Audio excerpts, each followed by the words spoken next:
Hi. Anuraj മനോഹറിന്റെ നരിവേട്ട. ടോവിനോയാണ് പടത്തിലെ ലീഡ് റോൾ അഭിനയിച്ചിട്ടുള്ളത്. ചേരൻ, അതുപോലെ തന്നെ സുരാജ് വെഞ്ഞാറമൂട്, പ്രിയംവദ, ഇവരൊക്കെയാണ് സിനിമയുടെ ലീഡ് റോളിൽ അഭിനയിച്ചിട്ടുള്ളത്.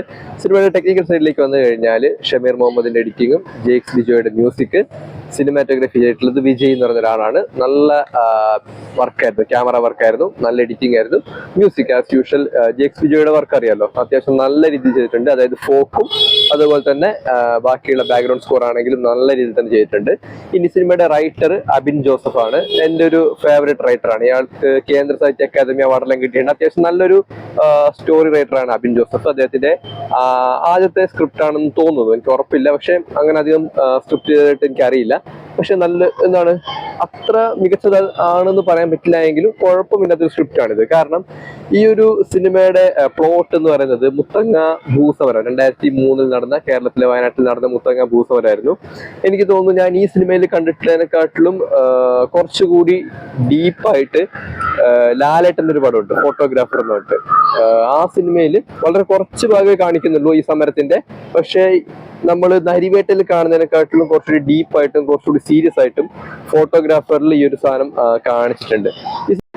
ഇനി സിനിമയിലേക്ക് വന്നു കഴിഞ്ഞാൽ സുരാജ് വെഞ്ഞാറമൂടിന്റെ പെർഫോമൻസ്, ചേരന്റെ പെർഫോമൻസ്, അതുപോലെ തന്നെ ഈ സിനിമയിൽ ആദിവാസികളായിട്ട് അഭിനയിച്ചിട്ടുള്ള ജൂനിയർ ആർട്ടിസ്റ്റുകളുടെ പെർഫോമൻസ് ഒക്കെ അതിഗംഭീരമായിരുന്നു. കാരണം അവരുപയോഗിക്കുന്ന ഭാഷ, അവരുടെ കോസ്റ്റ്യൂം, അവരുടെ ബിഹേവിയർ, അതുപോലെ തന്നെ അന്ന് 2003 കാലഘട്ടത്തിൽ നമ്മൾ ടി വിയിൽ റിപ്പോർട്ടിങ്ങിലൊക്കെ കണ്ടിട്ടുണ്ടല്ലോ, അതൊക്കെ എക്സാക്ട്ലി അതേ രീതിയിൽ തന്നെ ഡയറക്ടർ ക്രിയേറ്റ് ചെയ്ത് വെച്ചിട്ടുണ്ട്. ആ ഭാഗമൊക്കെ ഓക്കെ ആയിരുന്നു. പക്ഷെ ഇതിൽ ടൊവിനോയുടെ അഭിനയം കുറച്ചുകൂടി ബെറ്റർ ആക്കാമായിരുന്നു എന്നാണ് എനിക്ക് തോന്നിയത്. പ്രത്യേകിച്ച് ഇമോഷണൽ സീനൊക്കെ അഭിനയിക്കുന്ന ഭാഗത്ത് ടൊവിനോയ്ക്ക് കുറച്ചുകൂടി ചില ചേഞ്ചസും കാര്യങ്ങളൊക്കെ വരുത്താമായിരുന്നു. ഇതെന്റെ പേഴ്സണൽ ആയിട്ടുള്ള ഒപ്പീനിയൻ ആണ്, നിങ്ങളും കൂടി ഒന്ന് കണ്ടു നോക്കുക. ഇനി മറ്റൊരു കാര്യം പറയാനുള്ളത്, ഈ സിനിമയിൽ കംപ്ലീറ്റ്ലി നെഗറ്റീവ് ഷെയ്ഡിലേക്ക് ഈ റൈറ്റർ കൊണ്ടുവന്നിട്ടുള്ളത് പോലീസ് എന്ന് പറയുന്ന ഒരു സിസ്റ്റത്തിനെയാണ്. പോലീസുകാരാണ് ഈ പടത്തിലെ മൊത്തത്തിലുള്ള കുറച്ച് വില്ലന്മാര്.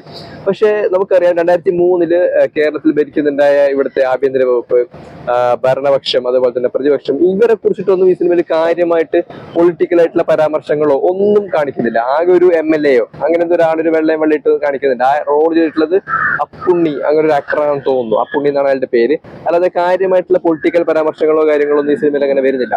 നമുക്കറിയാം ഈ പോലീസ് ഒറ്റയ്ക്ക് വിചാരിച്ചാലൊന്നും ഇങ്ങനത്തെ ഒരു ആദിവാസി സമരം ഒന്നും അങ്ങനെ അടിച്ചമർത്താൻ വേണ്ടി പറ്റില്ല. ഉറപ്പായിട്ടും പൊളിറ്റിക്കൽ ആയിട്ടുള്ള ചില ഇടപെടലും കാര്യങ്ങളൊക്കെ ഉണ്ടാകും. പക്ഷെ പൊളിറ്റിക്സിനെ കംപ്ലീറ്റ്ലി മാറ്റി വെച്ചുകൊണ്ട് പോലീസും അതുപോലെ തന്നെ ആദിവാസികളും, ഈ രണ്ട് ടീമിനെ മാത്രമേ സിനിമയിൽ അങ്ങനെ കാണിച്ചിട്ടുള്ളൂ.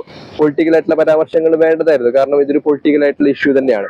നമുക്കറിയാം ഈ വയനാട്ടിലത്തെ പ്രശ്നങ്ങൾ, ഈ ആദിവാസി ഭൂസമരം എന്നൊക്കെ പറയുന്ന സാധനം തുടങ്ങുന്നത് 2003 അല്ല. ശരിക്കും ഇത് ഒരു 1800 അല്ലെങ്കിൽ ഒരു 13ാം നൂറ്റാണ്ട് തൊട്ട് തന്നെ ഈ പ്രശ്നങ്ങളൊക്കെ തുടങ്ങുന്നുണ്ട്. അതായത് ഈ വയനാട്ടിലേക്ക് ജൈനമതക്കാർ വരുന്നതും ആദിവാസികളുടെ സ്ഥലങ്ങളൊക്കെ ഇങ്ങനെ പാട്ടത്തിനെടുക്കുന്നതും അന്ന് മുതലേയുള്ള പ്രശ്നങ്ങളാണ്. പിന്നീട് ഈ പഴശ്ശിരാജയുടെ സമരം, ബ്രിട്ടീഷുകാർ വരുന്ന സമയത്താണ് ഈ പഴശ്ശിരാജാവിന്റെ യുദ്ധങ്ങളും കാര്യങ്ങളൊക്കെ ഉണ്ടാകുന്നത്. അത് ഈ കേരള ഹിസ്റ്ററിയിൽ വരുന്ന കാര്യങ്ങളൊക്കെയാണ്, നിങ്ങൾ ചിലപ്പോൾ സ്കൂളിലൊക്കെ പഠിച്ചിട്ടുണ്ടാകും.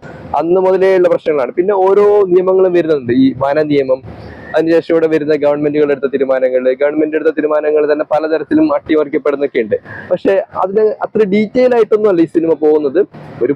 ഒരാള് ഇഷ്ടമില്ലാതെ പോലീസ് ഫോഴ്സിൽ ജോയിൻ ചെയ്യുന്നു, പിന്നീട് ഉണ്ടാകുന്ന പ്രശ്നങ്ങൾ, ആ ഒരു തലത്തിലാണ് ഈ സിനിമ അവതരിപ്പിച്ചിട്ടുള്ളത്. അതിൽ തന്നെ ടൊവിനോയെ മാറ്റി നിർത്തിയിട്ട് ബാക്കിയുള്ള ആൾക്കാരുടെ പെർഫോമൻസ് ഒക്കെ പെർഫെക്റ്റ് ആയിരുന്നു. ടൊവിനോയ്ക്ക് കുറച്ചുകൂടി ബെറ്റർ ആക്കാമായിരുന്നു എന്ന് തോന്നി. ഈ മ്യൂസിക്കിന്റെ സൈഡിലേക്ക് വന്നു കഴിഞ്ഞാൽ നല്ല പാട്ടാണ്. സിനിമയിലെ പാട്ടും കാര്യങ്ങളൊക്കെ അടിപൊളിയാണ്. ബാക്ക്ഗ്രൗണ്ട് സ്കോർ ഒക്കെ നൈസാണ്, കണ്ടിരിക്കാനായിട്ട് നല്ല അടിപൊളിയായിട്ട് തോന്നും.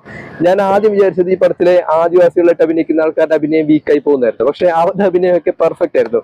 പ്രത്യേകിച്ച് നമ്മൾ റിയൽ ലൈഫിൽ കണ്ടിട്ടുള്ള ഈ CK ജാനു, അതുപോലെ തന്നെ ഗീതാനന്ദൻ, ഇങ്ങനെയൊക്കെ പറയുന്ന ചില ആദിവാസി നേതാക്കന്മാരൊക്കെ ഉണ്ട്. അവരൊക്കെ ഈ സിനിമയിൽ കാണിച്ചു തരുന്നുണ്ട്. അവരുടെ അഭിനയമൊക്കെ നന്നായിരുന്നു. അതുപോലെ തന്നെ ആദിവാസികളായിട്ട് അഭിനയിച്ചിട്ടുള്ള ആൾക്കാരുടെ പെർഫോമൻസും സൂപ്പർ ആയിരുന്നു. ഒറ്റൊരു വീക്ക് പോയിന്റ് ആയിട്ട് എനിക്ക് തോന്നിയത് ടൊവിനോയുടെ ഇമോഷണൽ സീനും കാര്യങ്ങളൊക്കെയാണ്. അതൊക്കെ കുറച്ചുകൂടി ബെറ്റർ ആക്കാമായിരുന്നു എന്ന് എനിക്ക് തോന്നി. പിന്നെ നമുക്ക് പ്രെഡിക്റ്റബിൾ ആയിട്ടുള്ള ക്ലൈമാക്സ് ആണ് ഈ സിനിമയിൽ കാണിക്കുന്നത്. പ്രത്യേകിച്ച് ഇങ്ങനെയുള്ള ജോണറിലുള്ള പടങ്ങളിലൊക്കെ അവസാനം ക്ലൈമാക്സ് എന്തായിരിക്കും നമുക്ക് ഊഹിക്കാമല്ലോ. അതായത് സിസ്റ്റത്തിനെ കംപ്ലീറ്റ്ലി നെഗറ്റീവ് ഷെയ്ഡിൽ വെച്ചുകൊണ്ട് ജുഡീഷ്യറിയുടെ ഒരു വരവും, നിയമം അവസാനം നടപ്പിലാക്കപ്പെടും. അതായത് എത്ര വലിയ അനീതികളോട് നടന്നു കഴിഞ്ഞാൽ